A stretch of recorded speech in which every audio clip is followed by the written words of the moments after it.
welcome to Correro, the program where Nigerians' political and national issues are dissected with clarity and insight. I am Godwin Sunday.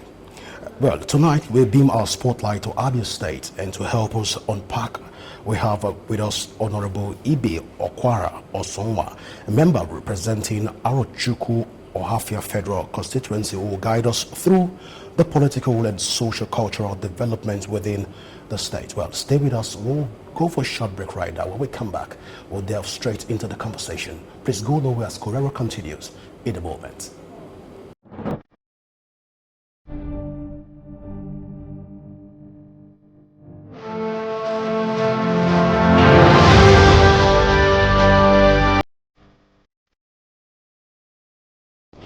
All right, you welcome back. Well, with me right now is Honorable Ibe Okwara Osonwa.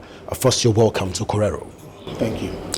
All right, there've been a lot of misconception about your relationship with the governor of Abia State. You want to quickly tell us what's the relationship like with the governor of Abia State? I'm surprised to hear there's a misconception. Yeah. The governor is my very good friend. I've known him since I was probably 15 years old. So I've known him more than most people in the political landscape have. I have a very good working relationship with him. I don't refer to him as my governor, just I refer to him as my senior brother. So we have a very good working relationship, and it's been progressing very well, I might say. Okay, so when we talk about progressing very well, in terms of Governor Otis' leadership style, has it in any way influenced your work as a honorable member? Very much so. His Excellency is very social, progressive minded. He is very community minded. He's also very strong in the sector of education. He believes very much in education, as so do I. We also believe in a philosophy of meritocracy. If you are good enough, you are good enough. You don't have to be my friend, my brother. I don't deal with those kind of things. I do everything based on merit. If you are good enough, if you have shown competence, then you are the person. Well, I'm curious at this point. Have then Governor Otis' project influence and any way have your community benefited, your constituency has it benefited from the Governor Otis' administration, going by your relationship with the governor? So I'm going to start off by referring back to my manifesto. On the first day I put out my manifesto, I said that I am an Abia man firstly, and by his good grace we will have the governor coming, and when the governor coming comes, I will make sure that I work not just from the federal capacity, but I will make sure that I will use the relationship between myself and the governor to make sure that we influence a lot of work in our area. And I will list them all out, very from the top of my head. There's an old bridge that sits in my village, or that used to sit in my village, and was there since the 1930s. Hadn't been changed, was in a brother community called Apam. Ironically, the bridge is situated, it is still situated right next to my predecessor's home. It had been there for years. The ones that had played politics with it had played politics with it. But when the community came again, I went and I told them that this is one bridge that will get sorted out. And I lobbied to the governor, who magnanimously enough came in February and flagged off that project. And while I sit here, it is completed. A brand new bridge is built, a massive bridge is built. The road around it is maintained. So in my manifesto, I also spoke about a particular trade route, ancient Arochukwu trade route, that linked the two communities, that allowed trading of food commodities. Now that area is between Abham and Arochukwu. Has a lot of agricultural land, probably some of the most fertile land in the state.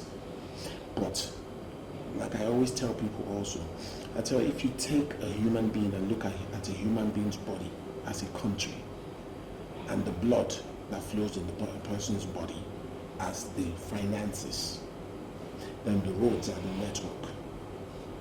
So which means the roads are the veins that move the money around. So you need to fix the roads to get economic activities freely flowing while we deal with the power issues that we also have, which I'm going to get to. All right. Let's talk about Governor Oti's performance generally in the state. Taking it from where Abia was and where it is right now, can we say for sure that Governor Oti is in any way improving the Abia state in general in terms of infrastructure? So I'm going to tell you how I announced myself in the House. I announced myself as Okwara, Osonwa, a member representing the very prosperous people of Arochukwu Constituency. And I come from the states that has the only performing governor in this federation. I come from Abia. I say that with pride because empirically, I am an accountant, an economist, I deal with numbers. And I like to point at numbers empirically. And I'd like anyone to challenge me on that. Empirically, Dr. Alex Joma Oti has outperformed everybody based on the resources received versus the works done. We are the fastest growing infrastructural location in the country. The road networks have been improved tremendously. Educational sector is increased and improved tremendously.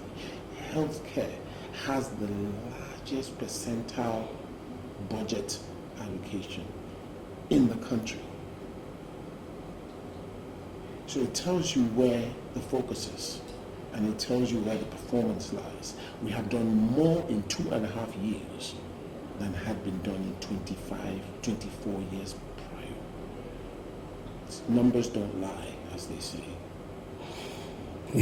Well, Honorable Ibe, is the confidence for me in which you're using talking about the governor and how he has been able to perform excellently well. I'm exceedingly proud of what he's done. But then let's talk about the reforms and the project. Which would you consider to be the most impactful for the good people of Abia?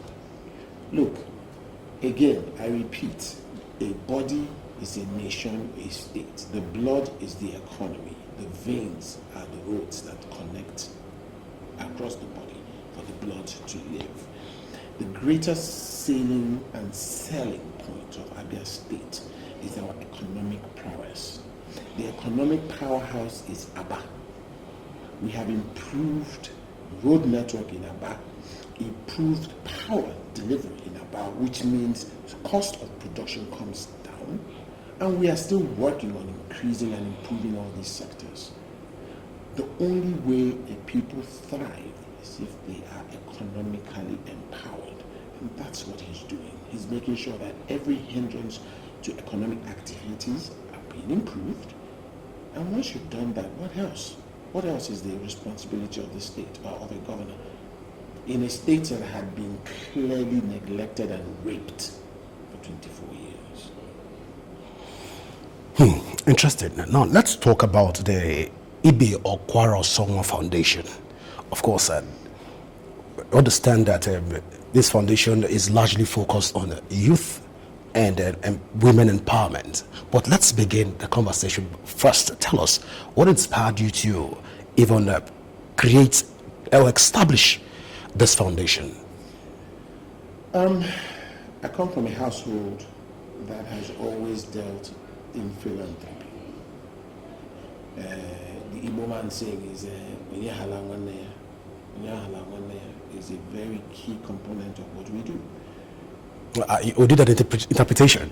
Interpretation means no one is left behind. You do not leave your brother behind. All right.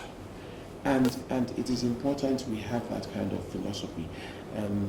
They say that the Yoruba man has a saying, and I'm going to translate the Yoruba man's saying into English, and it says that it is the horse that is in front that the horse behind follows. And for me, that's important. My father was a philanthropist. My father did a lot for my community and state as a whole. So giving back is not something that is strange, and it is already inbred. So finding a way to help our people has always been the focus, whether it is in healthcare, because I also do believe that health is wealth. You can only a man that is alive that can go to school, go to work, make a family, create a society. So you have to focus on health, but you must also focus on creating and establishing the mind of a man, and that is through education. People forget, or people neglect the fact that education really isn't just about reading a book, but it's also about the discipline that you have or you acquire when you get an education. Because at the end of the day, what your vocation is in life might not end up being what you do in life. I'm an accountant, but I'm not an accountant. My brother is a political scientist, and yet he's in the financial sector. What an irony. Irony of life. Yeah. Well, are you not worried that the men will feel neglected since your foundation focuses largely on women and youth empowerment? We are not neglecting anyone, but whether we like it or not, as a father, and I was having a discussion with someone earlier today, I said, let us plan for what we are going to do for the Christmas season now and plan ahead. Because when we plan ahead, Christmas will come and go, and what comes after Christmas is January. And what is in January? School fees. So we all have to think about those things. And if the foundation is supporting families by providing education for the students, yes, it's helping the students by furthering their education and taking care of their tuitions. But who would have paid for that tuition? Wouldn't it have been the father? Have I not just helped him indirectly? Well, what a way to go. Well, let's talk about this your trading. Let's me even put you on the spot at this moment. Your people are worried, and of course, let us say they are concerned about a new project that you are planning for them, because they've said that Honorable Ibe is a man with vision and initiatives, always wanting to empower people. But then, are we looking forward to more empowerment program for your people? Let's put you on the spot that it will be breaking news for people of Arochukwu or Ohafia. Breaking news. I've said to everybody that I generally do not believe in doing the traditional empowerment that people do. I think it's not progressive to the mind. It's gratifying to a handful of people and not the general populace. So doing Okada and Keke is gratifying to a handful of people, but it never really impacts the general. It might just impact that person's family and that person's family alone. But how does that get across than me deciding to build a hospital that everyone benefits from, or building a school that most students will benefit from today, tomorrow, and in the next 20, 30 years? But just because it's the way of our politics and the way that people like it, it gives everybody a good feeling. So let everybody wait and see something that would outstand everybody in February. Well, you're not letting the cat out of the bag, but no challenge. We will go with that. All right. But then let's talk about your legislative work and also the bills that you've sponsored. Can you highlight some of the bills and motions that you've sponsored or supported recently? So my ethos, as you have heard, is about people focus. It's always been about people focus. How I help the community, how I help the people, how I move them forward. And my most primary and the most important bill that I have that is in the third reading right now is to create a Federal Medical Center in my community. My community is the third largest populace in Abia State. We are bordered by other large communities that have challenging health issues. So people come to my community for health support because we do have a general hospital. What I've been able to do, or what I plan to do, is to use my external influence, make sure that a federal medical center is set up in Ohafia, and use that medical center to support every other community around. And I say it without any fear or favor. That all I want is for the federal government, for the presidency to assent on this kind of bill, and I will not put any burden on the state. The medical center will be sorted out. All I need is your assent, and that you will take up the burden of paying the staff that come there. But the equipment that are there, I will get it all donated. Well, that's quite interesting. But then, this bill and other bills that you've supported and sponsored, have there been challenges so far that you want to share with us? In all honesty, one of the attributes of going to business school is, as President Donald Trump would say, is the art of the deal, and being able to talk to people, lobby, interact, build personal, interpersonal relationships have played a part. So at every point in time, before every bill comes out, I try to make myself available as much as possible to discuss with people and understand their own issues with the bill, and let them tell me the challenges that they see so that we can work around it so that there are no issues. I believe if I get ahead of it, I can get ahead of it. That's quite interesting. So far we see there is no challenges that you've experienced for the last. Well, we have dealt with it from behind the scenes. All right. So let's talk about restoring electricity to communities. You've been credited with restoring power to several communities in your constituency. How were you able to achieve this feat? A lot of people will say that your predecessor was able to achieve, but you've been able to push past the line. Tell us about the secret behind this achievement. So I will break it down properly. We have not had power in my community for over 6 years. Not a flicker of light. The first flicker of light that came to my community came about 2 years ago after I pushed, a year and a half ago after I pushed them, the power distribution company, to get to a position of restoring our electricity. They gave us power and took it away.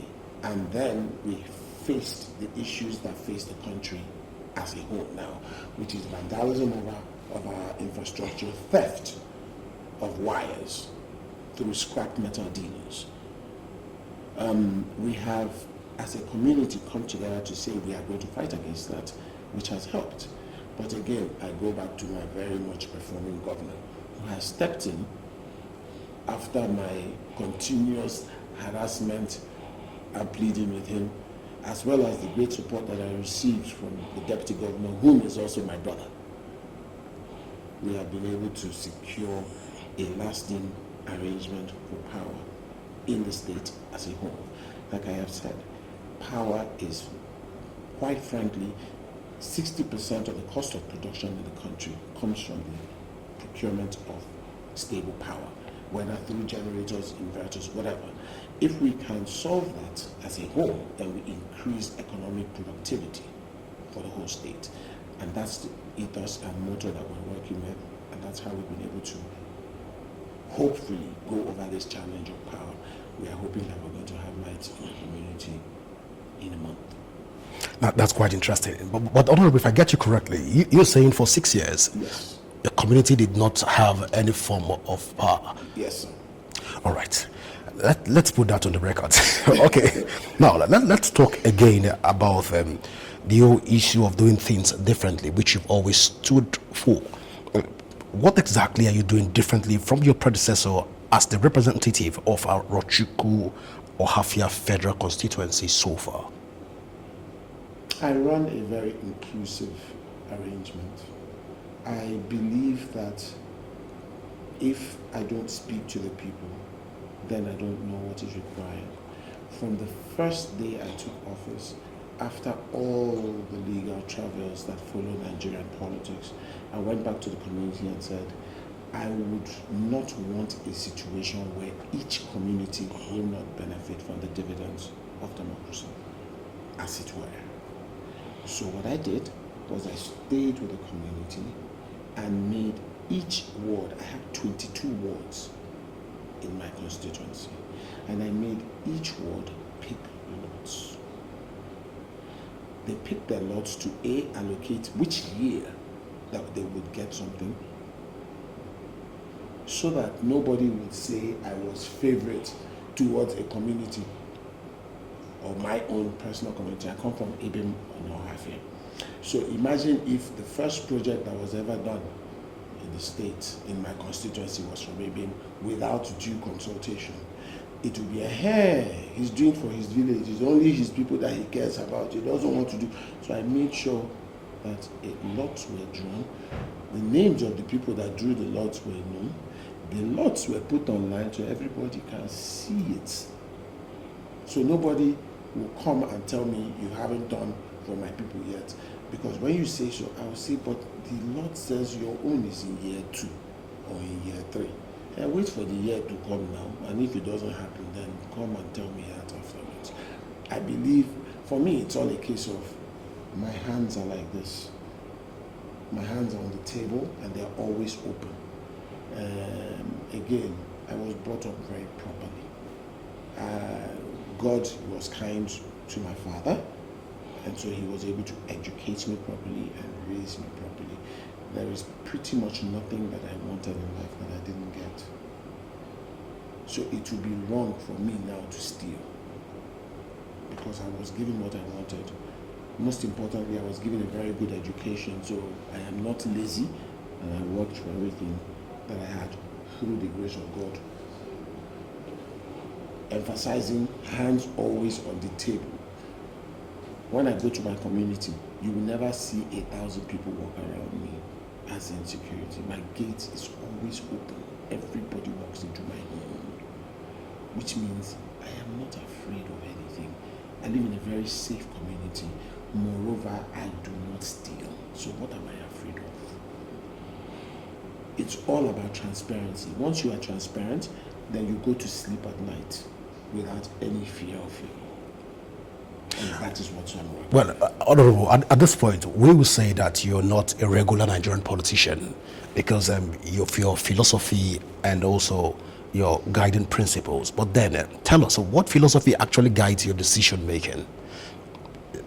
Every human being has to have the people that they go back to discuss. Any person that stays and does not have counsel is living a life of fallacy and lies. So it is A, first get good counsel. B, have an open mind towards everything. Nothing is set in stone, but also be able to apply your own individual principles. Never bend from your principles. A man without a purpose is dead. You are just floating in the wind. Everybody must have what they believe in. And you must be able to stand on it and die on it. But you must also be able to be ductile and bend a little bit when the time requires. Now, this brings me to the point where I want to ask, what then should we say your legacy project for Arochukwu Ohafia will be? I have a belief that road networks are very important.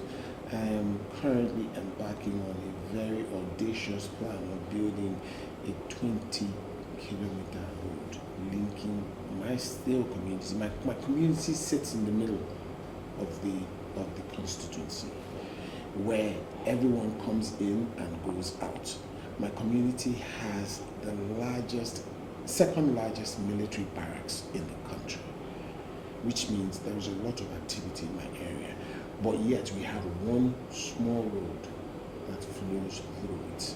So come December this year, there will be a massive ceremony of age grade retirement. And on that day, because of the limitations of road network, everywhere will be blocked. Interesting. So that road becomes multiple access points, and my own legacy will be to create as many access points so that we don't get gridlocked. I have other events coming up in the early part of next year that will again test our road network situation, and it is only a drive to increase that. More so, my legacy must always be about increasing and improving our educational status and health care status. Those are the three things I'm interested in. Those are the things that keep me up at night. Well, on the lips of a lot of Nigerians right now is the issue around the Nnamdi Kanu issue, and of course he's from Abia State. You are a lawmaker.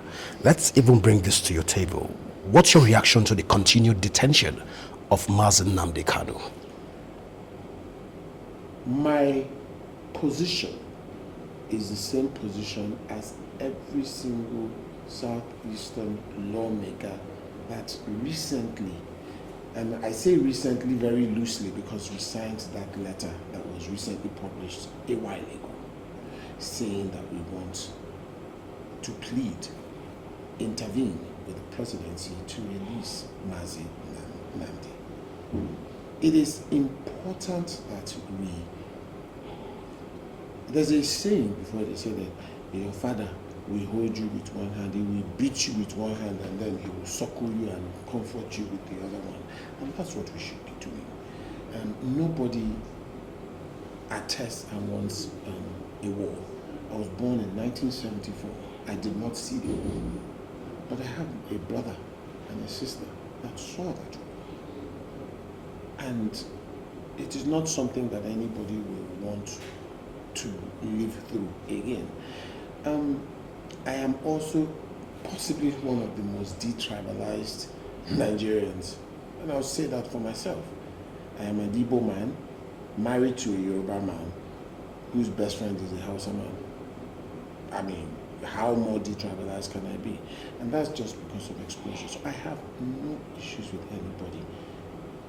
I walk into the chambers here, and I have all, and most especially because my wife is Lagosian, all Lagosian lawmakers. I'm very close to all of them. I walk in and they all call me, Anoa, which is my in-law. And I take that relish. I sit with them. I speak Yoruba very well. I conversate with them. I have no issues. But what I do want to say is that the man is, how long do you have to hold a man before you agree that you have broken him? We have to rise above the politics of any other sect and just agree that this is going to bring a more unifying, lasting peace in the country. There is already a division that was created through the Civil War. Keeping this man away from his family is further digging into the old stereotypes. And I know His Excellency, the President of the Federal Republic, is a magnanimous man and a politician to the core. So he understands the terrain. And I know he doesn't want to intervene in the matters of the judiciary. But I would also ask that at some point in time, an authoritative hand of friendship, sympathy, and brotherhood must be extended, and our dear brother should be left. And he can be handed over to us, his brothers, to stand in surety for him. I'm ready to sign a surety for him till tomorrow. But looking at Nnamdi Kanu's case, can we say that the South East leaders have done enough in resolving this issue? I cannot speak for every Southeasterner, but I will speak for my own area, and I will say that I do know that interventionary moves have been made. My brother and colleague, Honorable Obi Agboja, has stayed in court every day, has provided the kind of support that you would expect him to provide, considering he is his representative. He has shown brotherhood, and we have extended that brotherhood all encompassing. So it would be wrong for me to speak for other people. I can only speak for myself, and at least to the extent that I know. And I can assure you that the leadership and the political clout of our time in Abia State has continually intervened on this matter, from the back scenes and in the front burner. So you believe that dialogue is still possible? And if yes, what form of dialogue should we begin to even look in order to address this concern? I believe that even up till tomorrow, as long as we are all alive, there is a hope for some sort of resolution and an impasse into the situation.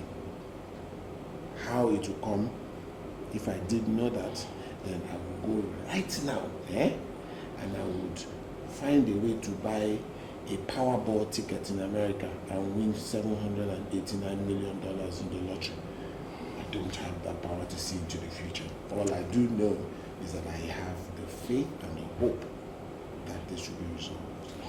All right, let's travel outside the shores of Nigeria. Let's look at, though we're still within Nigeria, but Yes. then let's talk about the old Christian genocide saga in the country. What is your response to U.S. President Donald Trump's claim about Christian persecution in Nigeria? I am a Nigerian.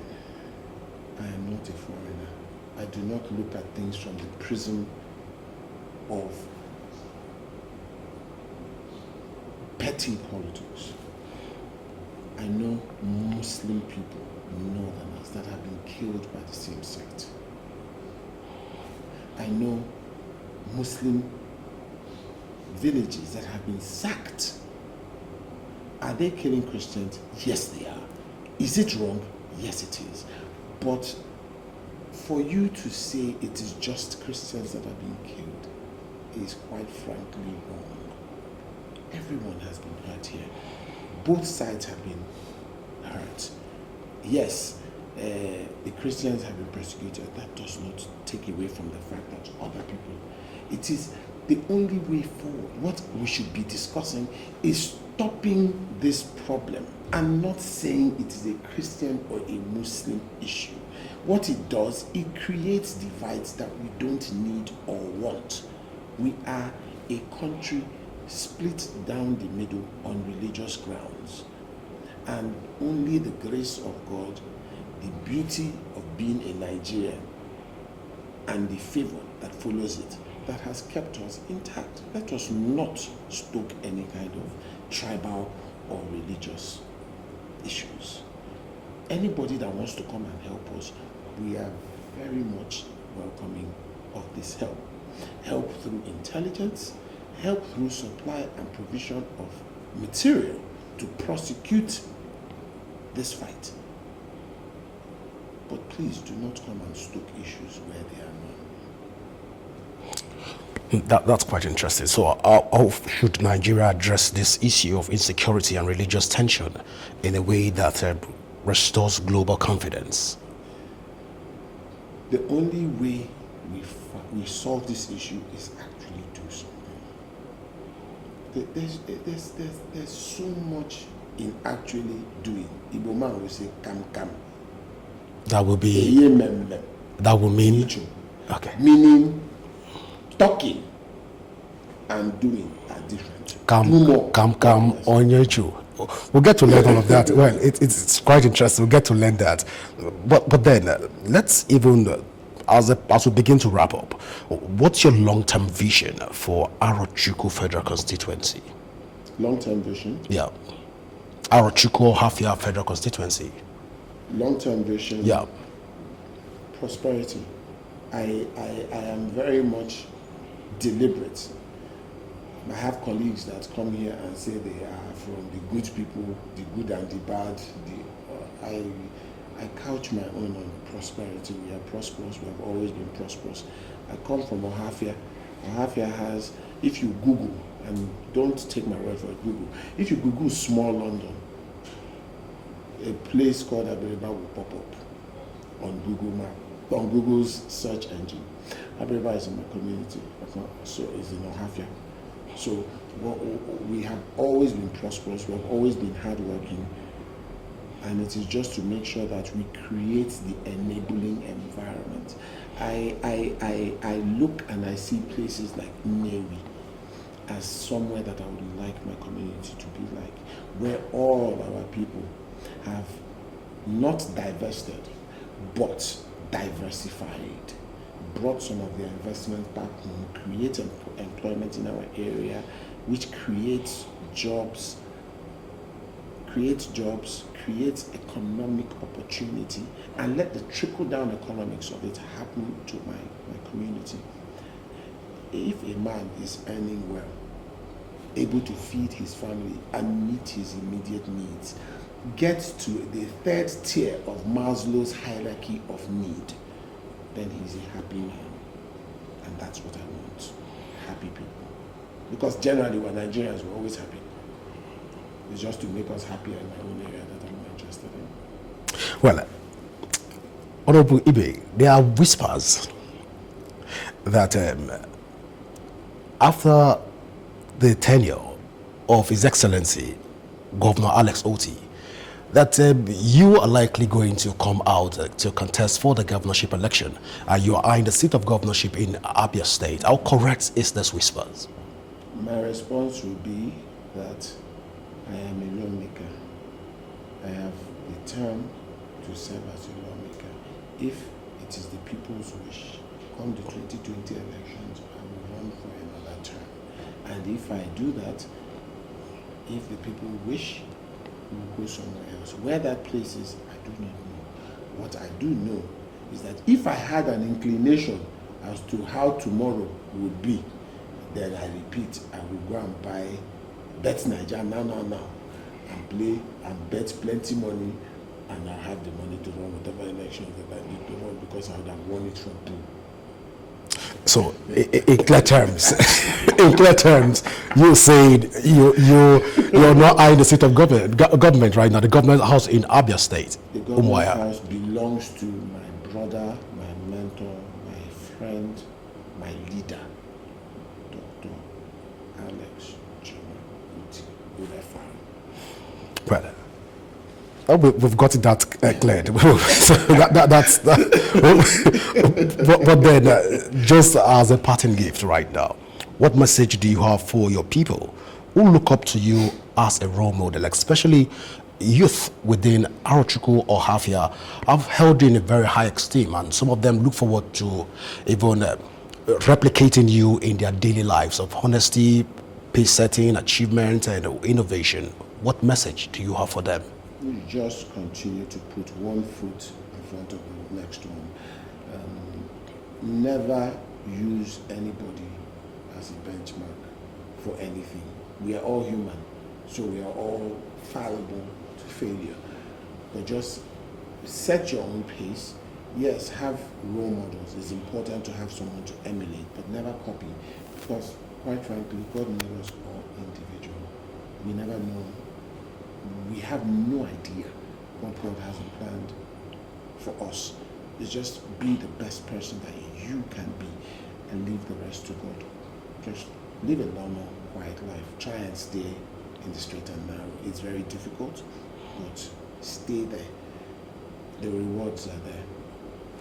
The rewards are there. I want to say thank you so much, Honorable Ibe, for finding out time to be with us even here on Corero. Well, at least I forget to mention that Honorable Ibe Okwara Osonwa is also being known as the Okiaba of Ohafia. I hope I got that correctly. Okaba, yes. Okabia. Okaba. This Igbo will definitely learn it. Okaba means the strong pillar that holds up the community. Well, what a title. Well, I want to say thank you one more time, the Okaba of Ohafia. Thank you so much for being with us today. Well, viewers, this is how far we can go on Corero. Don't forget that you can follow the conversation across all our social media handle currently showing on your screen. And you can also download the Rapid TV app from your Android and iOS devices to keep track of our broadcast. My name is Godwin Sunday. Enjoy the rest of your evening. Bye for now.